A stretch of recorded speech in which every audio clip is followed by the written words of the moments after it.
Welcome back to the Fast Forward Sailing YouTube channel. In this video we're going to be going over all you need to know before the French SailGP kicks off in St Tropez this weekend. We'll be going through the latest news, information on the venue, how to watch the action, the current leaderboard and my predictions for the top 3. If you haven't watched SailGP before, it's a sailing series raced in modified versions of the 2017 America's Cup class. So if you liked the catamaran era of the America's Cup, then you'll love SailGP. It's fleet racing and it really boasts the best sailors in the world. I've never seen an event with the calibre of sailors that we have in SailGP. These sailors include Pete Burling, Tom Slingsby, Ben Ainslie, Nathan Outeridge and Jimmy Spithill. There are currently 8 teams competing in Season 2 of SailGP. They'll be joined by Team Switzerland and potentially 1 or 2 other teams in Season 3. We're currently halfway through Season 2 with 4 events gone and 4 events to go. So the current leaderboard is starting to give us an idea of who will be the contenders in the grand final, the final event which will take place in the USA in March next year. Topping the leaderboard is Australia, skippered by laser gold medalist and recent Moth World Champion Tom Slingsby. Just 2 points separates them from the British team, skippered by the greatest Olympic sailor of all time, Ben Ainslie. Then we have Nathan Outeridge's Japan on 28 points and Jimmy Spithill and the US team on 26 points. So this graphic is from the SailGP Twitter page and I found this part of the post interesting. It reads, an update to penalty points has shaken up the bottom half of the leaderboard, putting a bit of extra pressure on SailGP France to perform at home this weekend. So I gave this a Google, but I couldn't find anything about these changes. So if you have any info on that or know how that's changed the leaderboard, please leave a comment below so we can get some clarity on that.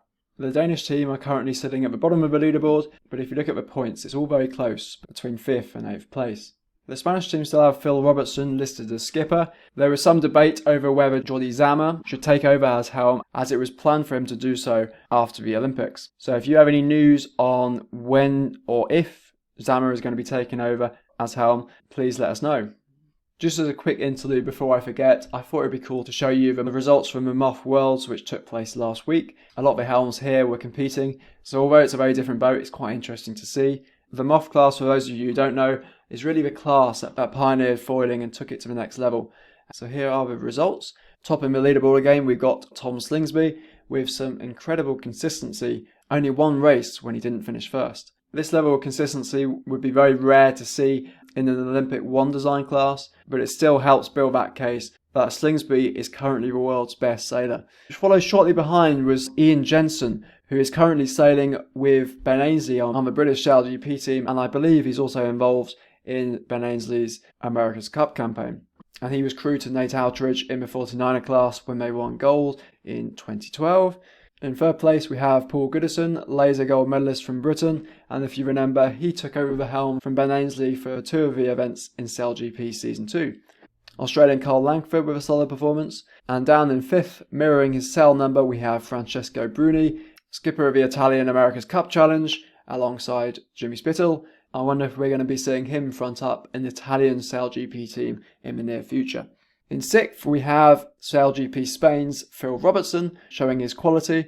We have another Italian and potentially rival to Bruni for a SailGP helm in Rugi Tita, who recently won gold in the foiling catamaran class for NACRA 17 at the Olympics. I think we're going to be hearing this name a lot in the sailing world over the next few years. Nate Outeridge had a pretty good start to the event, but for some reason had some shocker results, leaving him down in 8th. So back to SailGP, let's have a look at how to watch the action. The easiest way for most of you is probably going to be just watching it on YouTube. I've heard in the past though it's not available in some territories. Now I believe there's a way to get around this, basically by disguising which country your internet browser is in. I'm not exactly sure how to do this, but if anyone is, leave a comment below and I'm sure some people will be grateful for that. Looks like the SailGP app footage is available in the same territories as YouTube. Broadcaster wise, it looks like Sky has the rights to a lot of the footage, and there's also some other channels depending on where you're from. We also have the times the racing starts here, so 12:30 British summer time if you're in the UK, and hopefully you can see on the graphic here. I appreciate the quality is not going to be amazing. If you can't see it, you can just Google the time in Britain compared to you and work it out that way. Interestingly, the only country here which doesn't have a SailGP team which is listed is Italy. which could be just because there's a lot of Italian interest in this type of sailing, but it could also indicate that we'll be getting an Italian SailGP team soon.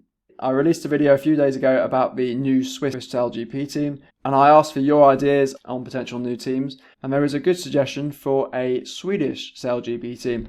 If you remember back to the 2017 America's Cup, and before that, there was the Artemis Racing America's Cup team, which had sailors including Nathan Outeridge and star gold medalist Ian Percy. Sweden have a lot of top Olympic talent, as well as quite a lot of money, so it would make sense to put a Swedish team together. Let me know if you have a different prediction for the next SailGP team. My worry is whether the fleet will get too crowded and we'll have to start splitting into two fleets. So now let's have a look at the venue, St Tropez. If your French geography is not very good like me, St Tropez is a popular holiday destination in the south of France. Coming from the dinghy sailing world, I'm not aware of too many sailing events that take place there, although I expect it's a hot spot for yachts and the like, so hopefully it proves a good venue.